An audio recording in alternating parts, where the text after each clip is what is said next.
आप देख रहे हैं एवन मुशायरा मीडिया पर।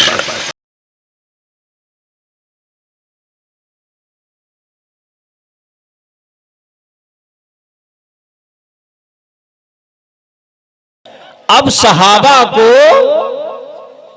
परेशानी हुई कि किसी भी राय को अल्लाह के नबी नहीं माने। अब क्या किया जाए? सहाबा इसी फिक्र में, इसी गौर व खौस करने में सो गए। अब जाहिर सी बात है कि हम लोग भैंस की फिक्र करेंगे तो खाम में तो भैंस ही देखेंगे ना। कोई क्रिकेट के मैदान में है, कोई अपनी लुगाई से बात कर रहा है, कोई अपने गर्ल फ्रेंड से अगर दुनिया में मुआशका चल रहा है तो खाम में भी उसी धतूरा को देखता है, वो उसी काली करोटी को देखता है। वो चूंकि दिल आ गया है तो उसके सामने तो वही माधुरी है, लेकिन है क्या? है काली करोटी, तो उसी को देखेगा खाम में। सहाबा पाक तीनत जनाब रसूलुल्लाह सल्लल्लाहु अलैहि वसल्लम की रूहानी औलाद, दिल इनका मुनक्का था, दिल इनका मुसफ़ा था, दिल उनका मुदल्ला था, इसलिए कि जनाब रसूलुल्लाह सल्लल्लाहु अलैहि वसल्लम जो सूरज थे, वो अपने सूरज के करंट से उनके दिल से कुफ्र को निकाल दिया, शिर्क को निकाल दिया, कसाफत को निकाल दिया, ज़लालत को निकाल दिया, नजासत को निकाल दिया, नफासत को निकाल दिया, ईमान को दाखिल कर दिया था। तो उनका दिल जनाब रसूल पे फिदा था, इस्लाम पे फिदा था, मदीना पे फिदा था, मक्का पे फिदा था। तो सहाबा उसी फिक्र में सो गए। उसी में थे हजरत अब्दुल्ला इब्न ज़ैद इब्न अब्दुर रब्बी, इतना लंबा नाम है। वो सो तो ख्वाब में देखते हैं कि वो किसी बनिया के पास संग खरीद रहे हैं कि मुझे दो ये संग। तो बगल में एक हुब्बल जुब्बल वाले, अमाना, पगड़ी, चश्मा, हाथ में सोटा, लंबा कुर्ता बुजुर्ग खड़े हुए थे। उन्होंने पूछा, अब्दुल्ला इब्न ज़ैद इब्न अब्दुर रब्बी, ये संग क्यों ले रहे हो? तो उन्होंने फरमाया कि जब नमाज का वक्त होगा इसको बजाऊंगा, उसकी आवाज से लोग समझ जाएंगे कि नमाज का वक्त हो गया है, ताकि सारे इकट्ठे होकर के जमात से नमाज पढ़ाएंगे। तो बुजुर्ग ने कहा कि इसको छोड़ दो। उस बुजुर्ग ने कहा कि इसको छोड़ दो।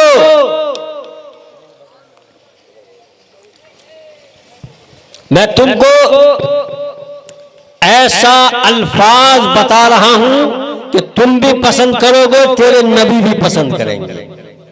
मरता क्या न करते, जल्दी से बताइए। तो वो थे हजरत जिब्राइल अलैहिस्सलातु वस्सलाम, और आजान के जितने भी अल्फाज थे अब्दुल्ला इब्न ज़ैद इब्न अब्दुर रब्बी को बताया, सीखा। अब नींद आ रही है, फौरन बेदार हुए। जब महबूब का दीदार हो जाता है ख्वाब में, सारी बातें याद रहती है, सारी बातें याद रहती है। तो हज़रत अब्दुल्ला इब्न ज़ैद फौरन उठे, भागे आप सल्लल्लाहु अलैहि वसल्लम के पास, कहा कि अल्लाह के नबी मैं ये ख्वाब देखा हूं। अल्लाह के नबी ने फरमाया, सद्दक़्त रुया, बढ़िया ख्वाब तुमने देखा, बढ़िया ख्वाब देखा। क्या देखा? आजान के अल्फाज सुनाया उन्होंने, कहा कि बढ़िया ख्वाब है, यही अल्फाज है। बुलाओ हजरत बिलाल को। हजरत बिलाल को बुलाया गया, उनको कहा उनको सिखाओ। जब सिखा दिया तो फजर का वक्त था। हजरत बिलाल से कहा गया कि जाओ फजर की आजान दो। इन अल्फाज के जरिए से हजरत बिलाल जब मीनार पर पहुंचे और सदाएं देने लगे, अल्लाहु अकबर, अल्लाहु अकबर, अल्लाहु अकबर, अल्लाहु अकबर, अशहदु अल्ला इलाहा इल्लल्लाह, गर्ज के पूरे आजान के अल्फाज को पढ़ दिया। हजरत जो सहाबा ख्वाब देखा, इमाम बुखारी ने जिक्र किया 70 सहाबा ख्वाब देखा था, वही ख्वाब जो हजरत अब्दुल्लाह इब्न ज़ैद इब्न अब्द रब्बिह ने देखा। हजरत अबू बकर भाग रहे हैं, हजरत उस्मान आ रहे हैं, हजरत अली आ रहे हैं, हजरत उमर आ रहे हैं, हजरत अब्दुल्लाह इब्न ज़ैद आ रहे हैं, हजरत साद आ रहे हैं, हजरत कैस आ रहे हैं। गोया के 70 सहाबा जिन्होंने ख्वाब देखा अल्लाह के नबी के पास दौड़े हुए जा रहे हैं। कोई बगैर चप्पल के जा रहे हैं, बगैर चादर के जा रहे हैं, लुंगियां लपेट लटकी हुई है, चादरें जमीन के ऊपर लटकी हुई है और कह रहे हैं, ए अल्लाह के नबी मैं भी ये ख्वाब देखा, ए अल्लाह के नबी मैं भी ये ख्वाब देखा। अल्लाह के नबी ने फरमाया, तुम सब ने बढ़िया ख्वाब देखा है, मगर सबकत तो ले गया अब्दुल्लाह इब्न ज़ैद इब्न अब्द रब्बिह।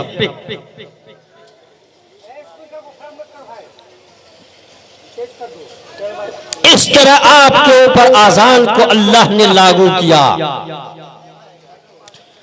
जब हजरत बिलाल आजान देते तो मदीना के जो छोटे छोटे बच्चे थे ना, वो भी साथ में पढ़ते। अब हिंदुस्तान या सारी दुनिया की तहजीब है, जब कोई चीज नहीं आती है तो छोटा छोटा बच्चा भी पढ़ता है ना, छोटा छोटा बच्चा पढ़ता है। नई गजल, नई नात या नया गाना जब हिंदुस्तान में रिलीज होता है, बुढ़वा बच्चा जवान का सब उसको पढ़ते हैं ना।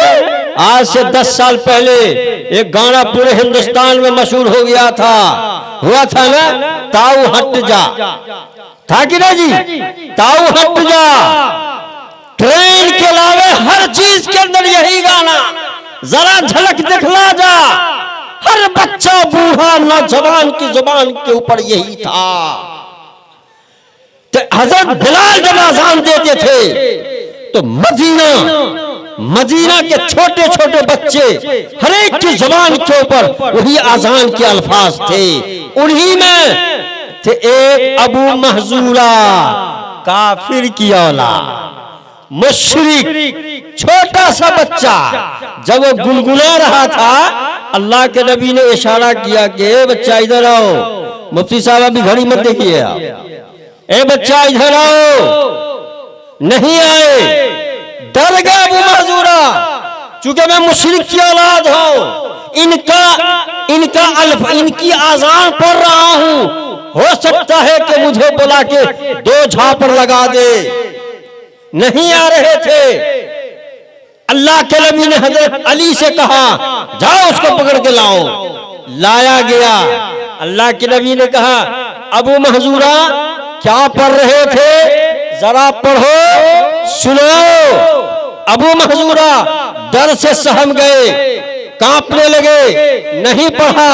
अल्लाह के नबी ने अपना हाथ, रहमत वाला हाथ, उस अबू महजूरा बच्चा के सर के ऊपर रख जैसे ही अबू महजूरा के सर पे जनाब रसूलुल्लाह सल्लल्लाहु अलैहि वसल्लम का रहमत वाला हाथ जाता है, अबू महजूरा के दिल से कुफ्र निकला, शिरक निकला, जलालत निकली, गंदगी निकल गई, सारी चीजें आ गई।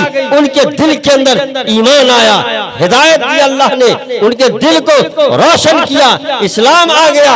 अब अबू महजूरा फट फट पढ़ना शुरू कर दिया, अल्लाहु अकबर अल्लाहु अकबर अल्लाहु अकबर अल्लाहु अकबर अशहदु अल्ला इलाहा इल्लल्लाह 2 मरतबा पढ़ा।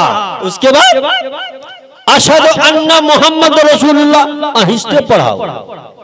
2 मरतबा तो पढ़ा मगर आहिस्ते पढ़ा। क्यों? झगड़ा तो यही था ना। यहूदी कहता 70,000 पैगंबर हमारे खानदान में, मोहम्मद जो आखिरी पैगंबर वो हाशिमी के खानदान में क्यों, वो भी हमारे खानदान में आता, लिहाजा हम इसको रिजेक्ट करके नहीं मानते। तो झगड़ा तो यही था। मुशरिक के पता नहीं कितने अवतार थे, गुरु घंटाल थे। तो अशहदु अन्ना मोहम्मद रसूलुल्लाह, चूंकि इसमें गवाही है ना कि मैं मोहम्मद साहब की गवाही देता हूं कि वो अल्लाह के नबी है, तो माँ बाप खैश वकारी रिश्तेदार के डर से आहिस्ता पढ़ा। अल्लाह के नबी ने फरमाया जोर से पढ़, लेकिन वो 2 मरतबा जोर से पढ़ा। इमाम शाफी बैठे हुए थे बगल में, इसी अमल को लेकर के कह दिया कि नहीं, आजान में तरजीह है। मेरे दोस्तों, जब अबू महजूरा ने सुनाया तो अल्लाह के नबी ने फरमाया कि जाओ अबू महजूरा जाओ। अबू महजूरा ने कहा, ओ मेरे अल्लाह के नबी, बड़ी मुश्किल से कुफरिस्तान को छोड़ करके इस्लामाबाद के अंदर आया हूँ, आपका हाथ हमारे सर पे आया, मेरी दुनिया बदल गई। ए अल्लाह के नबी, आप अपने चरणों में दाखिल कर लीजिए, इस्लाम के दामन में हमें छुपा लीजिए। ए अल्लाह के नबी, हमें कलमा पढ़ा लीजिए। वो अबू महजूरा नकल करता है, असल बनता है, नकल करता है, सहाबा बनता है, नकल करता है, जन्नत का हकदार हो जाता है। मुसलमानों और खास तौर से मुस्लिम नौजवानों, तुम्हारी गैरत कहां चली गई, तुम्हारी हमीयत कहां चली गई, तुम्हें क्या हो गया है?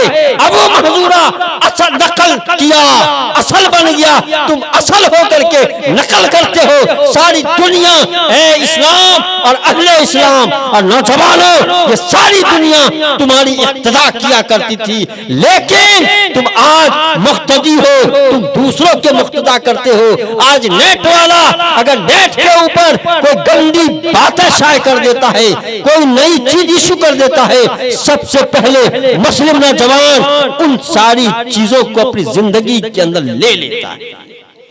यह है तुम्हारी जिंदगी। सबक हासिल करो अबू महजूरा से। अब अबू महजूरा कि सर के ऊपर अल्लाह के नबी ने हाथ रखा था, मरते मर गए, मगर कभी अबू महजूरा बाल नहीं कटाया। लंबा लंबा बाल जा रहे हैं, लपेट के जा रहे हैं। क्यों? आका ने हाथ रखा था ना। आज तुम्हारे बिस्तर पे तुम्हारा बाप बैठता है तो उसे धो देते हो। आज तुम्हारे साथ तुम्हारा बाप अगर खाना खाता है तो तुम खाने को तैयार नहीं होते, तुम छुआछूत मानते हो। जाओ जनाब रसूलुल्लाह सल्लल्लाहु अलैहि वसल्लम की जिंदगी देखो। अबू सुफियान उस वक्त काफिर थे, मुशरिक थे। जब अल्लाह के नबी के पास आते हैं तो खिसक जाते हैं, अपनी चादर पेश कर देते हैं, अपने बगल में बैठाते हैं। वो अखलाक पेश किया। आज तुम अपने वालिद साहब या अपने वालिदैन को अपने साथ खिलाने को तैयार नहीं हो। किसको खिलाते हो? बेगम को, शीरी को, घर भले को। तो अबू महजूरा मर गए मगर वो बाल नहीं कटाए। लोग कहते थे अबू महजूरा इसे कटा लो ना, अबू महजूरा बाल को तो कटा लो। जगह जगह नाई बैठे हुए हैं। अबू महजूरा ने कहा, सुनो, बाल मैं भी कटा सकता हूं, लेकिन जिस हस्ती का हाथ मेरे सर पे लगा है, मेरे सर पे लगा है, जिस हस्ती का हाथ, उस हस्ती के हाथ से पवित्र जगह, बढ़िया जगह अगर कोई है तो बताओ, मैं काट के अभी फेंक देता हूं। लेकिन आका के हाथ से तो कोई जगह बेहतर है ही नहीं। तो अबू महजूरा को लोग दीवाने कहते थे, मस्ताने कहते थे, मजनू कहते थे। तो अबू महजूरा ने कहा, सुनो सुनो, हर काला बाप का साला नहीं होता, हर काला बाप का साला नहीं होता है, हर दीवाना दीवाना नहीं होता है, हर दीवाना दीवाना नहीं होता है। तो अबू महजूरा ने जवाब दिया, अरे दीवाना, अरे दीवाना तो दीवाना समझ बूझ के कहना, दीवाना समझ बूझ के दीवाना बना है। समझ बूझ के हमें दीवाना कहो, मैं समझ बूझ के दीवाना बना हूं। ये थे उस्सा के रसूल, उस्सा के इस्लाम, उस्सा के मदीना। मेरे दोस्तों, इस तरह अल्लाह तबारक व तआला ने आपको आजान दिया। आज आपको आजान भी याद नहीं, बड़े बूढ़ों को याद नहीं, हमारी माँ बहनों को याद नहीं, आपकी नस्ल को कहां से आजान याद होगी? अजान होती है तो शैतान भागता है हवा छोड़ता हुआ, और मगरिब में अगर अजान होती है और मुस्लिम नौजवान अगर मस्जिद में है बखुदा वो नमाज नहीं पढ़ता, वो भागता है। क्यों? वो कहता है कि इस्तिंजा किया था तो कुल्फ ने लिया था, नापाक रहता है, बाप मर जाता है, नमाज में शामिल नहीं हो सकता वो। क्यों? नहाऊंगा, हमारी तौहीन है, बदनाम हो जाऊंगा, रिश्तेदार आए हुए क्या कहेंगे, अरे ये नापाकी था जो बता रहा। दोस्तों, यह हमारे अकाबिर पे कुर्बान जाइए आप, किस तरह हमारे अकाबिर इस्लाम को संभाले हुए हैं, इस्लाम को फैला रहे हैं। ये अल्लाह, ये उलमाए किराम, ये अल्लाह के दुलारे हैं। और मैं साबित करूंगा कि हमारे उलमाए किराम और हुफ्फाज़े इज़ाम ये अल्लाह के दुलारे कैसे हैं। इनको हेच निगाह से मत देखो, अल्लाह का कहर आ जाएगा। ये ऐसी हस्ती नहीं है, ये माँ बाप भाई बहन खैश व अकारिब रिश्तेदार गांव सूबा जिला सबकी मोहब्बतों को कुर्बान करके दाल रोटी पे इत्तेफाक किया और कुरान की मार्फत को समझा, अल्लाह के मार्फत को समझा, हदीस को समझा। क्यों? ताकि मैं समझूंगा तो उम्मत की नस्ल को हिदायत के ऊपर लाऊंगा।